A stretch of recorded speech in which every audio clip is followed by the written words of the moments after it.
우리 조상들은 이 산에서 예배하였는데 당신들의 말은 예배할 곳이 예루살렘에 있다 하도이다. 예수께서 이르시되 여자여 내 말을 믿으라. 이 산에서도 말고 예루살렘에서도 말고 너희가 아버지께 예배할 때가 이르리라. 너희는 알지 못하는 것을 예배하고 우리는 아는 것을 예배하노니 이는 구원이 유대인에게서 남이라.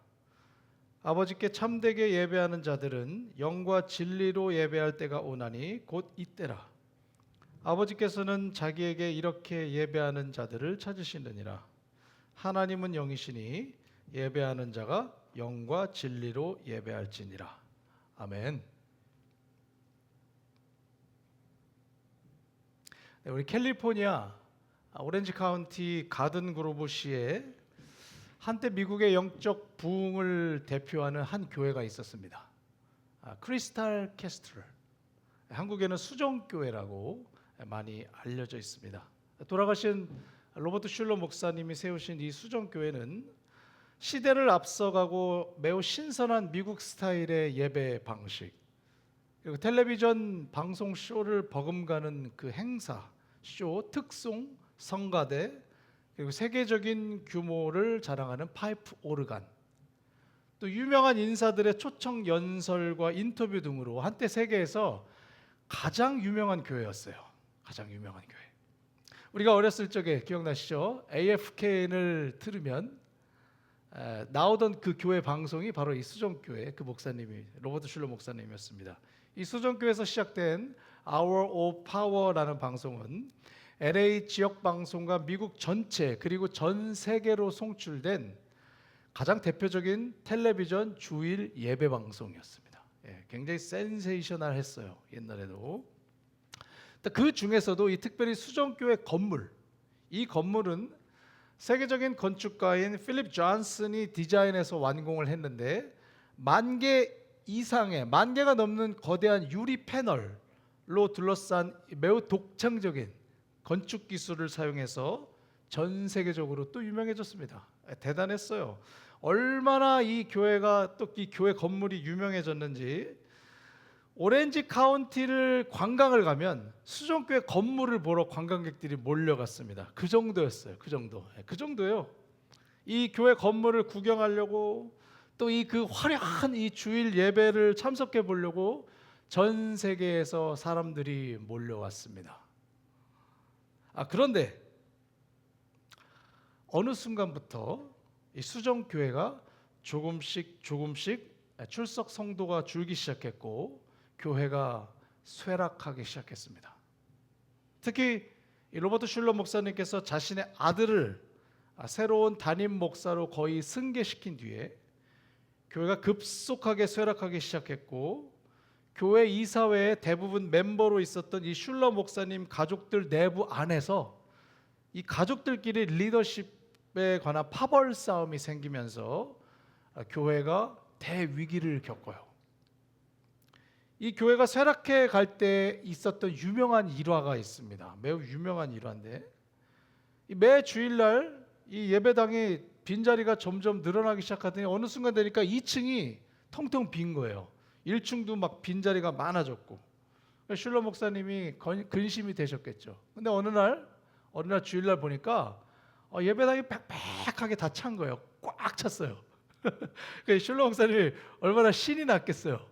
다시 이제 부흥되나 보다. 신이 나가지고 그때 예배 중에 자 우리 이렇게 많은 성도님들이 예배하러 오셨는데 우리 오늘 교회 새로 오신 분 일어나십시오. 우리 환영합시다 했는데 그 멘트가 이 슐러 목사님의 일대 최대 실수 멘트였어요. 우리 새로 오신 분 일어나십시오. 환영합니다 했는데 어떤 일이 일어난지 아세요? 그 자리에 앉아있던 사람들의 대부분이 일어났어요. 대부분이 일어났어요. 새로 오신 분.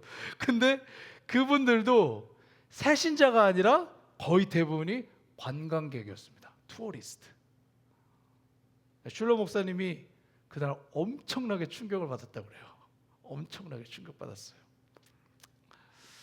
저는 그런 일이 있을 즈음에 저는 그때 이제 플러신학교에서 목회학 석사과정 하고 있었는데 저는 이 수정교회를 1년에 두세 번씩은 꼬박꼬박 갔어요.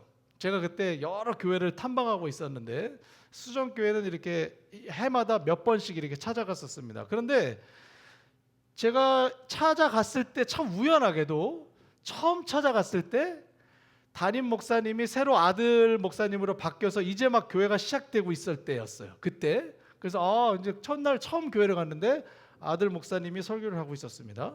그리고 또 좀 1년 쉬었다가 그 다음 2년째 또 교회를 갔는데 갑자기 아들 목사님이 설교를 마치시고 자기가 오늘 마지막 설교라고 그러는 거예요. 갑자기 2년 만에. 그래서 자기 이제 설교 안 한다고. 그래서 교회가 난리가 났어요. 근데 그때 제가 그 자리에 앉아 있었어요. 그리고 또 몇 달 있다가 또 기회가 돼서 또 갔는데 그때 가니까 그때는 슐러 목사님의 큰딸이 되시는 분이 설교를 하고 계시더라고요.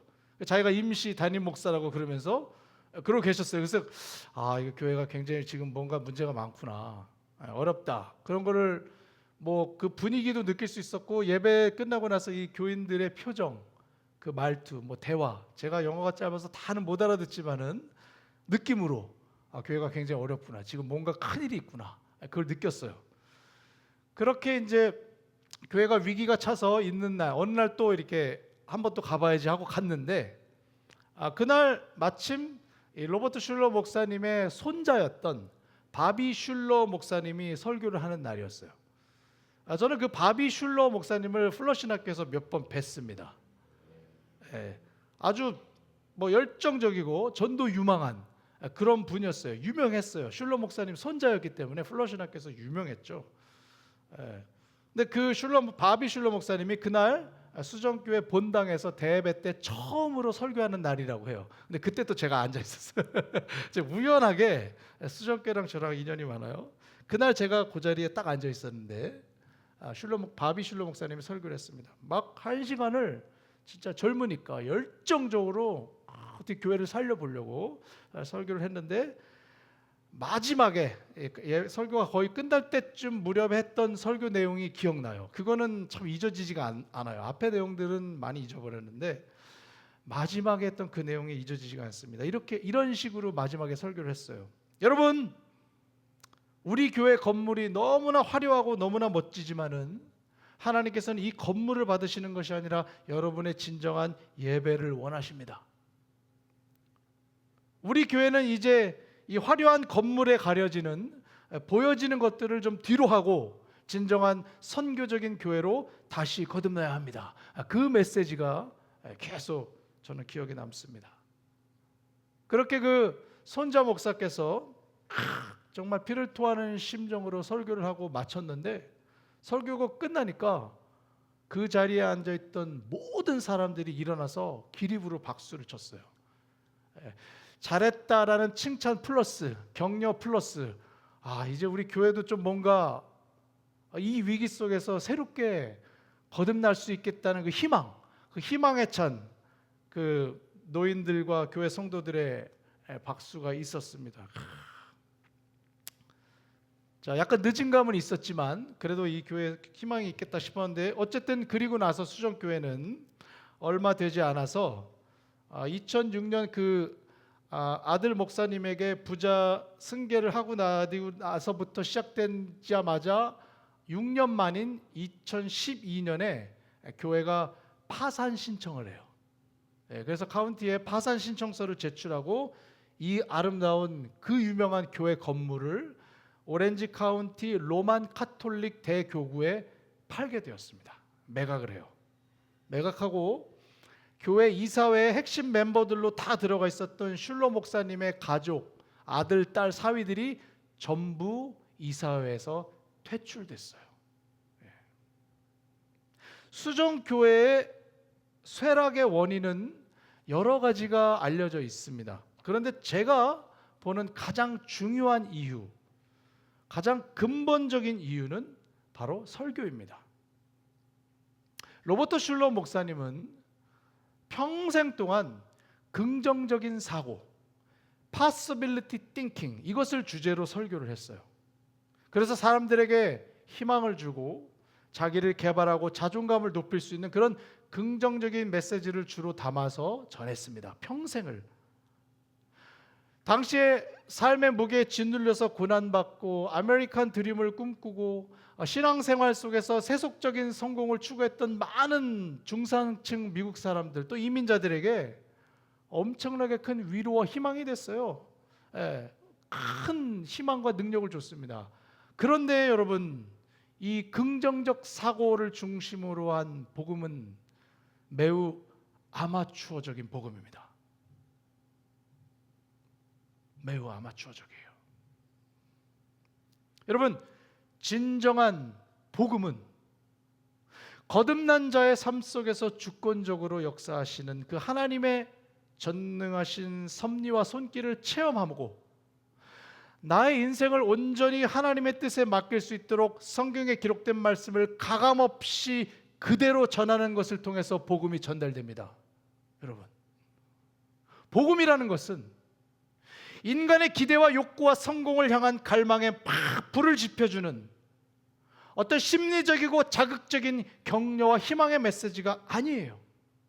나의 자존감을 높여주고 나는 무엇이든지 할 수 있다는 그런 반복적인 확언, 긍정 에너지로 내 인생을 변혁시키는 그런 자기개발 지침서가 아닌 것입니다. 복음은 그런 것이 아니에요. 복음은 빛 대신 하나님 앞에 적나라하게 드러난 인간의 실존, 그 죄의 문제를 발견하면서 오직 그리스도 대신 예수님만이 나의 이 죄 문제를 해결해 줄 수 있다는 것을, 그것을 깨닫고 그분을 주님으로 영접하고 그분의 제자가 되어서 나도 그분처럼 십자가를 지고 이 생을 마감할 수 있도록 훈련되어 최후 승리를 얻어서 천국에 들어갈 수 있도록 하게 하는 하나님의 능력의 말씀이 바로 복음입니다. 여러분, 이것은 자기 개발 지침서와 긍정적인 사고, 긍정적인 생각, 그것을 전하는 것이 아니에요. 하지만 로버트 슐러 목사님의 설교는 안타깝게도 성경 말씀을 양념의 수준으로 참고 인용구로 전락시켰어요. 성경 구절을 근거 삼아서 성공적인 인생을 살라는 격려와 희망 수준에 머물러 있었습니다. 그래서 심지어 로버트 슐러 목사님은 설교라는 말도 안 좋아했어요. 자기는 메시지라는 말을 더 좋아했어요. 메시지, 설교라는 말을 싫어했습니다. 그래서 인간의 죄성, 그리스도의 대속을 강조하기보다는 어떻게 하면 인간의 심리적인 격려와 긍정을 통해서 모든 인생의 문제를 해결해 나갈 수 있을까, 그런 방법론을 전해왔습니다. 여러분, 그 결과가 어떠했을까요? 비참해요. 비참합니다. 제자는 만들어지지 않고 오직 종교적인 상품만을 소비하는 소비자들만 만든 겁니다. 우리가 이것을 종교적 소비자라고 보통 표현해요. 디사이플, 제자를 만들어야 되는데 컨슈머, 소비자들만 양산해낸 것입니다. 로버트 슐러 목사님의 아들 목사님이 설교하는 걸 제가 몇 번 들었는데 아들 목사님 때는 그게 더 심해졌었어요. 아들 목사님의 설교를 들을 때마다, 참 죄송한 말씀인데 제가 그 설교를 들을 때마다 만약에 내가 눈을 감고 이 자리에 앉아 있으면 내가 교회에서 설교를 듣고 있는지 아니면 어느 동네 구청 강당에서 교회 다니시는 어떤 유명한 강사분이 오셔가지고 자, 행복한 인생을 사는 법, 인생을 즐겁게 사는 법, 그런 강의를 하고 있는지 구분이 안 될 정도였어요. 그때는 정말 그랬습니다. 그래서 이거 참 교회가 정말 그때 느꼈어요. 이거는 좀 그렇다. 많이 느꼈는데 어쨌든 수정교회는 그렇게 역사 속에서 사라지게 되었습니다. 사랑하는 여러분, 하나님의 기록된 성경 말씀이 깊이 연구되고 해석되지 않는 설교, 또 화려한 건물과 어떤 방송 쇼에 매몰된 그런 예배의 끝은 결국 이렇게 됩니다. 시간 문제예요. 시간 문제. 100년이 걸리냐 200년이 걸리냐의 문제지 결국 시간이 지나면 이렇게 됩니다.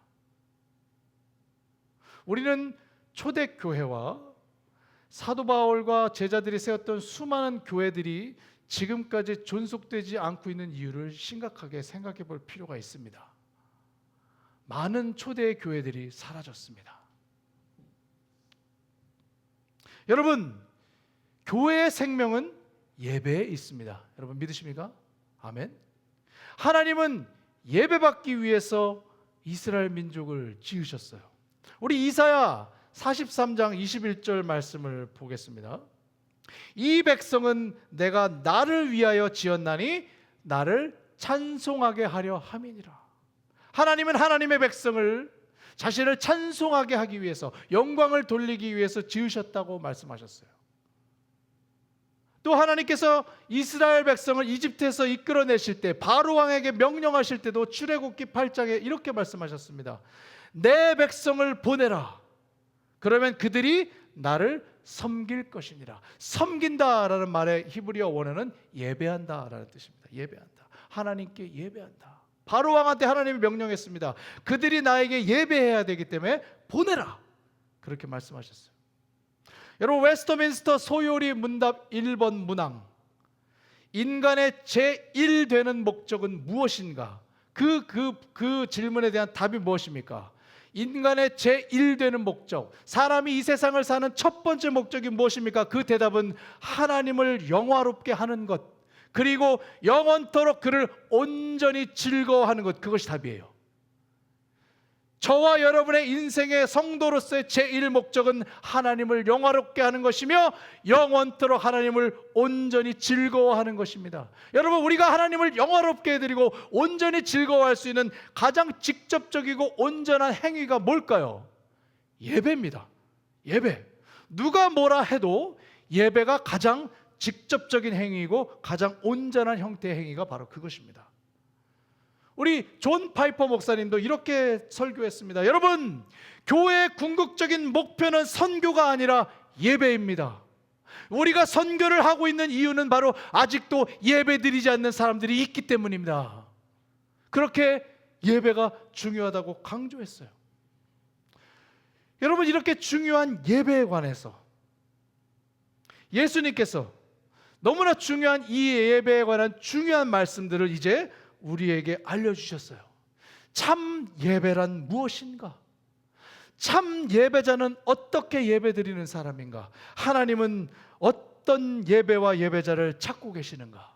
하나님이 찾으시는 예배는 무엇인가에 대한 말씀입니다.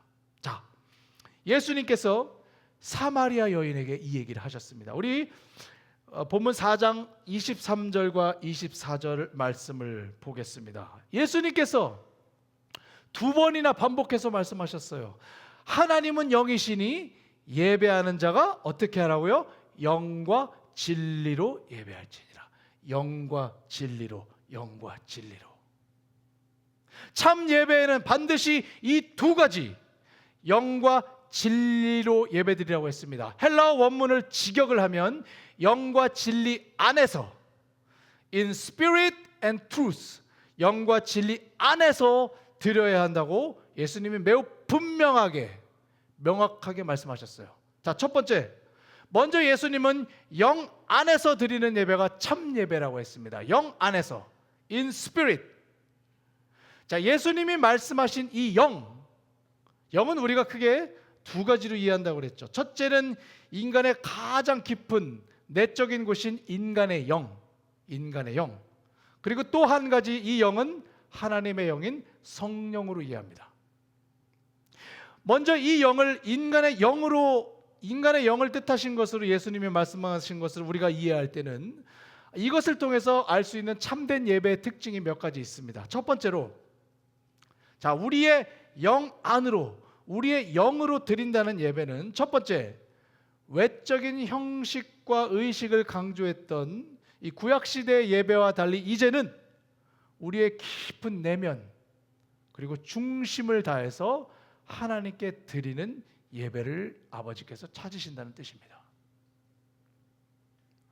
우리가 사용하고 있는 이 예배 형식과 건물 순서, 이 모든 것들이 전혀 의미가 없다는 것은 아니지만은 그것들은 이제 모두 부차적인 것이고 우리의 예배를 돕는 도구이자 수단일 뿐, 그것이 이제 진정한 예배의 본질이 될 수는 없다는 말씀이죠. 자, 특별히 예수님이 사마리아 여인과 이 얘기를 하실 때 그 대화 속에는 사마리아 사람들과 유대인들 사람들 사이에서 가장 중요한 논쟁거리였던 문제, 그리심산에 세워진 성전이 진짜 성전이냐, 예루살렘에 세워진 성전이 진짜 성전이냐는 그 오래된 문제가 이 대화 속에 직접적으로 언급되죠. 직접적으로 언급됩니다. 따라서 예수님이 이 예배에 대한 본질에 대해서 하신 말씀은, 특별히 예배 장소나 건물이라는 것은 더더욱 예배의 본질적인 요소가 아니라는 것이 매우 강조되어 있다는 것이 확실합니다. 그죠? 매우 강조되어 있어요. 건물 아니야, 장소 아니야, 매우 강조되어 있습니다. 여러분, 언젠가 우리 한국 교회도, 미국도 마찬가지지만은 학교를 대여해서 예배 드리는 교회, 또 일반 사무실이나 또 강의실이나 회의실을 통해서 예배 드리는 교회가 늘어나기 시작했죠. 그리고 또 우리 에코교회처럼 이 카페나 레스토랑을 교회 모임 장소로 활용하는 그런 교회도 이제 많아졌습니다. 굉장히 많아요. 단독 건물이 필요하지 않다는 뜻은 아닙니다. 그러나 이제는 더 이상 건물이 예배의 핵심이 아니라는 자각에서 시작된 변화예요. 물론 우리는 꿈꿉니다. 이게 정형화되고 안정된 좋은 예배 시설이 확보되면은 당연히 좋죠. 더할 나위 없이 좋지만은 굳이 거기에 처음부터 집중할 필요는 이제 없으며, 하나님께서 찾으시는 예배의 본질과는 사실 아무런 상관이 없다는 것이 바로 예수님의 말씀이에요. 분명합니다. 따라서 저와 함께 이 자리에 계시는 여러분은 아버지께서 찾으시는 참 예배로 하나님을 예배하는데 전혀 문제가 없다는 것을 여러분 굳게 믿으시기 바랍니다. 아무런 문제가 없습니다. 아무런 문제가 없습니다. 여러분이 혼자 계시는 골방, 여러분의 사무실, 여러분의 주방, 그곳에서 하나님을 찬양하고 그분을 생각하고 기도하고 그의 말씀을 읽고 묵상한다면 그곳이 바로 하나님이 기뻐하시는 참 예배당인 줄로 믿습니다. 아멘. 자, 두 번째로, 인간의 영으로, 인간의 영 안에서 드리는 예배라는 것은, 두 번째로, 이제 성전이나 예배당 안에 우리가 가서 앉아 있긴 하는데 나의 마음과 생각이 온통 딴 곳에 있는 그 가짜 예배, 그 가짜 예배를 이제 그만하고 우리의 가장 깊은 영역인 영을 온전히 하나님께 반응시키면서 우리의 생각과 마음과 의지를 다 해드리는 전인격적인 예배를 아버지께서 찾으신다는 뜻입니다. 이스라엘 백성들이 타락할 때 그들의 예배가 완전히 형식적인 요식행위로 전락하게 됐어요. 그리고 그것을 하나님께서 이렇게 꾸짖으셨습니다. 에스겔 33장 31절 말씀에 그 내용이 잘 나옵니다. 백성이 모이는 것 같이 내게 나아오며 내 백성처럼 내 앞에 앉아서 내 말을 들으나 그대로 행하지 아니하니 이는 그 입으로는 사랑을 나타내어도 마음으로는 이익을 따름이라. Their heart is set on their gain. 이스라엘 백성들이 에스겔 선지자 앞에 나와서 하나님의 말씀을 듣는 것처럼 앉아 있었습니다. 하지만 그들의 마음과 생각에는 온통 사업과 돈 계산과 세상적인 욕망에 사로잡혀서 하나님의 말씀을 듣고 있지만은, 듣는 자리에 있었지만은 그들의 마음과 영혼이 완전히 딴 곳에 있었기 때문에 그들의 삶의 현장에 나가가서는 그 어떤 행함이 없는 무기력하고 가식적인 신앙생활을 하고 있다는 것을 하나님께서 지금 에스겔에게 말씀하고 계셔요. 그들의 마음은 오직 이익을 따름이니라. 하나님이 알고 계십니다. 알고 계십니다. 제가 예전에 사역했던 교회에서 참 안타까운 일, 예배 시간이 되면은 시작하자마자 전화기를 열고 주식을 하는 분이 계셨어요. 물론 예배 어떤 이유로 교회를 오셨는지 알 수가 없기 때문에 그분을 뭐라고 할 수는 없지만은, 뭐 끌려오셨는지 가족의 평화를 위해서 오셨는지 알 수 없죠. 그래도 앉아 계시니까 감사한데, 그런 형식으로 계속 드리는 예배를 계속할 때는 다른 거는 모르겠지만 하나님이 기뻐 받으시는 예배의 모습으로는 계속 갈 수가 없다는 건 확실합니다. 또 하나님께서 이런 말씀하셨습니다. 이사야 29장 13절에도 하나님이 이런 말씀을 하셨어요. 주께서 이르시되 이 백성이 입으로는 나를 가까이 하며 입술로는 나를 공경하나 그들의 마음은 내게서 멀리 떠났으니 그들이 나를 경외함은 사람의 계명으로 가르침을 받았을 뿐이라. 하나님이 말씀합니다. 입술로는 막 찬양을 하고 기도를 하고 거룩한 말씀을 함께 읊조리는데 그들의 내면, 그들의 영혼은 하나님의 뜻과 아무런 상관이 없는, 영적으로 하나님과 멀리 떨어져 있는 상태라고 하나님께서 말씀하십니다. 그들의 마음은 내게서 멀리 떠났나니 하나님 말씀하셨어요. 자, 마지막으로 인간의 영 안으로 드리는 참된 예배라는 것은 하나님이 영이시기 때문에 그 영이신 하나님과의 소통은 반드시 인간의 영적인 영역이 사용돼야 하는 방식으로 예배를 드려야 한다는 뜻입니다. 영적인 방식. 이사야 31장 3절에 매우 중요한 말씀이 있습니다. 애굽은 사람이요 신이 아니며 그들의 말들은 육체요 영이 아니라. 지금 이집트는 사람이고 그들의 말은 육체라고 말합니다. 그와 대조적으로 하나님은 신이시고 영이라고 말하는다네요. 이집트는 육체고 사람입니다. 그러나 하나님은 신이시고 영이십니다라고 말합니다. 하나님의 영이라는 말씀을 매우 극단적으로 대조시켜서 말하고 있습니다. 여러분, 영이신 하나님의 본질은 육체로 치부되는 어떤 귀신들과 잡신들과는 대조되는 하나님이 갖고 계신 매우 중요한 본질입니다. 영이신 하나님. 따라서 영이신 하나님께 우리가 예배를 드릴 때는 반드시 영적인 방식으로 하나님께 예배를 드려야 하는 거예요. 자, 그러면 영적인 방식이 뭘까요? 영적인 방식. 우리가 어떻게 하는 것이 영적인 방식으로 하나님께 예배를 드릴 수 있는 것인가? 저는 이것이 바로 성령의 역사에 의한 예배라고 믿어요. 영적인 방식이란 무엇인가? 저는 이렇게 믿습니다. 성령의 역사에 의한 예배. 성령의 역사에 의한 예배가 뭘까요? 첫째, 성령의 역사에 의한 예배는 성령으로 거듭난 사람들에 의해 드려지는 예배입니다. 거듭나지 않으면 하나님의 나라에 들어갈 수 없다.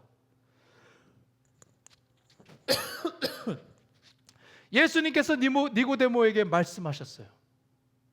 그리고 거듭남은 오직 성령의 주권적인 역사로만 가능하다고 알려주셨습니다.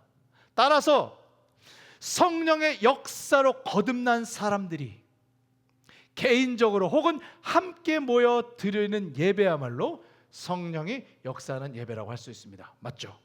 자, 두 번째, 성령이 역사하는 예배는 무엇인가? 성령의 조명과 감동으로 준비되어진 예배입니다. 준비된 예배. 여러분, 예배는 즉흥이 나오면 안 돼요. 예배에는 애드립이 없어야 합니다.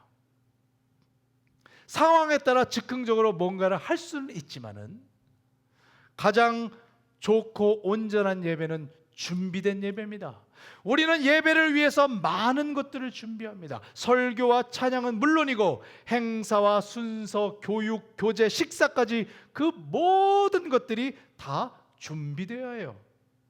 그런데 그 준비 과정 속에 성령이 역사하시느냐 아니하는 거냐 차이는 여러분 하늘과 땅 차이예요. 이거는 교회 사역을 참여해 보신 분들은 정말 피부로 느낄 수 있는 내용입니다. 준비하는 기간 동안에 성령이 역사하시느냐 하지 않느냐. 아무런 기도와 간구와 계획과 의지와 열심 없이 그냥 해야 하니까, 맡았으니까, 돈을 받으니까 하는 그런 예배 준비는 아무런 영적인 결과를 가져오지 못합니다. 못해요. 오히려 그런 곳에 참여한 사람들은 이상하게 교회를 갔다 오고 예배를 드렸는데 막 영적으로 더 메마른 것 같고 막 더 헷갈리고 더 불안하고 막 더 다투고 힘듭니다. 하지만 성령의 조명과 감동으로 준비된 예배 일정과 순서들은 당일날 놀라운 결과를 만들어내요. 놀라운 결과를 만들어냅니다. 어느 날 여러분이 교회를 가서 식사를 하시는데 좀 김칫국 한 그릇이 나왔어요. 겉보기에 별거 없습니다. 근데 그 김칫국을 딱 먹었는데 갑자기 먹었는데 막 눈물이 나. 김칫국에 밥을 말아서 먹었는데 눈물이 나. 왜 그렇지? 이게 뭔데 왜 내가 이걸 먹고 울고 있지? 나중에 알고 보니까 그 김칫국을 준비하신 권사님이 일주일 내내 기도를 한 거예요. 하나님 아버지, 이거를 먹는 사람이 하나님의 사랑을 느끼게 해주시고, 이거를 먹는 사람들이 하나님의 온기를 느끼게 해주시고, 이거를 먹고 힘을 내어서 주님을 더욱더 사랑해. 일주일 내내 권사님이 기도한 거예요. 김칫국 하나 끓이는데 먹는 사람은 아무것도 먹고 먹은 겁니다. 그런데 그걸 딱 먹었는데 막 울어. 그렇게 기도하고 준비된 김칫국을 먹는 날에는 식당에 반 이상이 울고 있는 거예요. 김칫국 먹고 해서 울고 있는 거예요. 여기저기서 울고 있어. 그렇다는 것입니다. 기도와 준비로 성령의 감동과 조명으로 준비된 예배, 그 예배는 당일날 놀라운 성령의 역사가 일어날 줄로 믿습니다. 아멘. 마지막으로 성령이 역사하는 예배는 성령의 감동과 조명으로 예배 현장과 그 당일날 사람들이 하나님께 반응하게 하는 예배예요. 어느 날 예배 중에 하나님의 말씀이 빛처럼 벼락처럼 나에게 내리칠 때가 있습니다. 갑자기 뼈와 골수까지 얻어맞은 것처럼 한동안 말을 잇지 못하고 몸이 굳는 것 같아. 그리고 갑자기 지난날에 모든 나의 인생의 문제와 원인을 깨닫고 내 인생이 왜 이렇게 힘들고 사는지를 깨닫게 돼. 갑자기 찬양 중에 폭포수와 같은 눈물이 터집니다. 주님의 사랑과 온기가 나를 뒤덮고 천군 천사가 내 주변을 감싸고 보호하고 있는 것을 느낍니다. 주님이 이렇게 말씀하시는 것 같습니다. 사랑하는 내 아들아, 내 딸아, 내가 너를 사랑하노라. 내가 너를 사랑하노라. 성령으로 거듭난 사람들이 드리는 예배, 성령으로 준비된 예배, 성령이 임재하여 하나님의 사람들이 반응하는 예배, 그것이 저는 영적인 방식으로 하나님께 드리는 예배라고 믿습니다. 자, 두 번째로 예수님은 진리 안에서 드리는 예배가 하나님이 받으신 예배라고 했습니다. 진리 안에서. 여러분, 진리가 뭘까요? 예수님이 말하는 진리, 요한복음 17장 17절에 예수님이 직접 명확하게 얘기하셨습니다. 그들을 진리로 거룩하게 하옵소서. 아버지의 말씀은 진리니이다. 아멘. 하나님의 말씀이 진리예요. 시편 기자도 시편 119편 142절 160절에 말합니다. 주의 의는 영원한 의요 주의 율법은 진리로소이다. 주의 말씀의 강령은 진리이오니 주의 의로운 모든 규례들은 영원하리이다. 하나님의 말씀이 진리다. 사도 바울이 에베소서 1장 13절에서 또 계속해서 말합니다.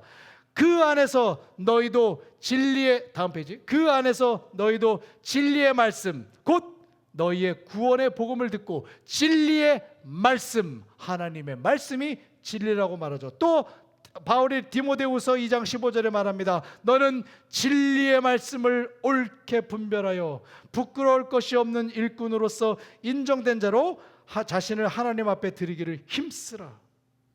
예수님과 성경의 제자들은 일관되게 딱 한 가지가 진리라고 말합니다. 바로 하나님의 말씀, 하나님이 직접 하신 말씀, 하나님의 대언된 기록된 말씀. 그리고 사도 요한은 요한복음 1장에서 뭐라고 말합니까? 예수님이 바로 하나님의 말씀이라고 말했어요.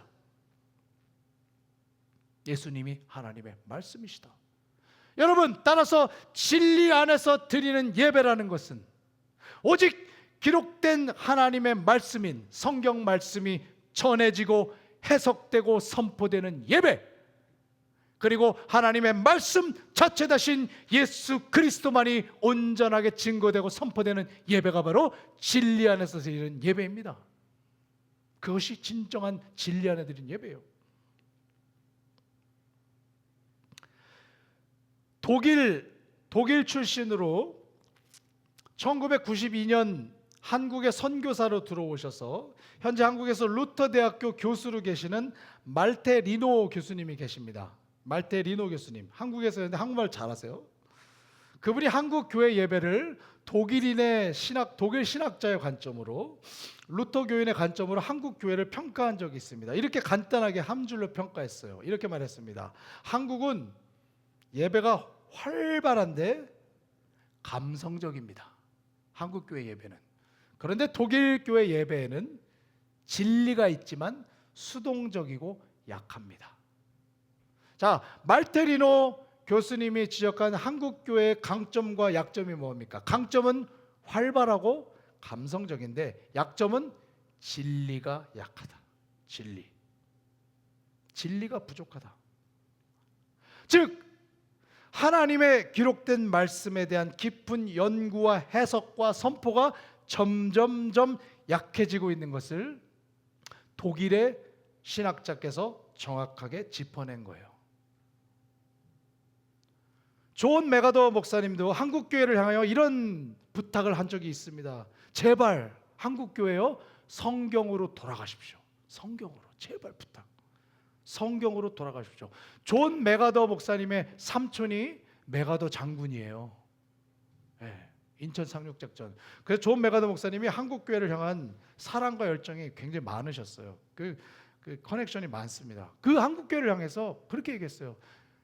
다 좋은데 제발 성경으로 좀 돌아가라고. 성경으로 돌아가라. 거대하게 커지고 있는 인간의 감수성에 그 인간의 느낌에 호소하고 있는 그런 한국교회 예배에 대해서 진리가 점점 사라지고 약해져 가고 있는 그 형국을 다른 나라의 목사님들과 신학자들이 조언해 준 겁니다. 제발 진리로 돌아가십시오. 여러분, 교회가 성경을 멀리하는 순간 교회 안에서 전해지는 수많은 내용들은 진리가 아닌 세상적인 지식과 정보와 도덕과 처세술, 심리치료 수준으로 팍 추락해요. 이것은 교회의 심각한 위기이고 사탄의 파상적인 공격이 아닐 수 없습니다. 말씀이 없는 예배, 예수 그리스도가 전파되지 않는 예배, 하나님이 받지 않으신다는 거예요. 수많은 찬양 사역자들이 이렇게 고백합니다. 찬양 사역자들이 아무리 1시간 동안 막 은혜가 넘치는 찬양을 하고 했는데도 그날 하나님께서 주시는 메시지가 없으면 그날 예배는 망한 것과랑 똑같아요. 제가 그 얘기 참 많이 들었어요. 찬양 사역 하시는 분들한테. 자기는 막 일주일 내내 한 달 내내 준비해가지고 막 은혜로운 찬양을 했는데 그날 메시지가 영 형편이 없고 진리가 선포되지 않으면 자기는 그냥 머리를 쥐어싸는 거예요. 그렇게 중요한 겁니다. 찬양 사역자들도 알아요. 말씀이 얼마나 중요한가. 말씀이 중요한가. 아무리 하나님의 말씀이 없으면 아무리 귀하고 은혜롭고 성령이 충만한 찬양을 1시간 내내 불러도 결국 가장 중요한 진리의 말씀을 듣지 못하고 하지 못해서 그 예배가 사라지고 오직 음악만 남고 충만한 인간의 감성만 남게 되기 때문이죠. 찬양 콘서트로 끝나는 예배가 항상 말로 표현하기 없는 그 허무함이 남는 이유가 바로 그거예요. 예배의 본질에 진리가 있어야 합니다. 진리. 이단 사이비들의 예배 한번 가보신 적 있어요? 혹시? 여러분 몰몬교 예배 보신 적 있습니까? 특히 그 몰몬교 유명한 성가대가 있어요. 타버나클 콰이어라고 유명한 막 몇백 명 되는 세계 최고 수준의 그 찬양대가 찬양하는 거 들어보신 적 있습니까? 끝내줘요. 그 몰몬교인 걸 모르고 들으면 은혜롭다 그럽니다. 딱 들으면요, 영적인 느낌이 있어요. 이단 사이비 교회들 가도 예배 드려도요, 영적인 느낌 있습니다. 있어요. 그들도 영으로 예배 드립니다. 그들의 찬양도 막 은혜롭게 들립니다. 심지어 기존 교회보다 더 좋아 보이기도 합니다. 그러니까 우리의 감정과 느낌과 감성으로 그 예배를 드리면 차이를 못 느껴요. 좋다니까요. 하지만 여러분 속지 마십시오. 완전히 다릅니다. 그들의 예배는 인간의 영 안으로 드리는 예배는 있을지어도 진리 안에 드리는 예배가 없습니다.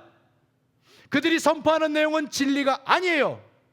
교묘한 속임수, 거짓이요 가짜 복음입니다.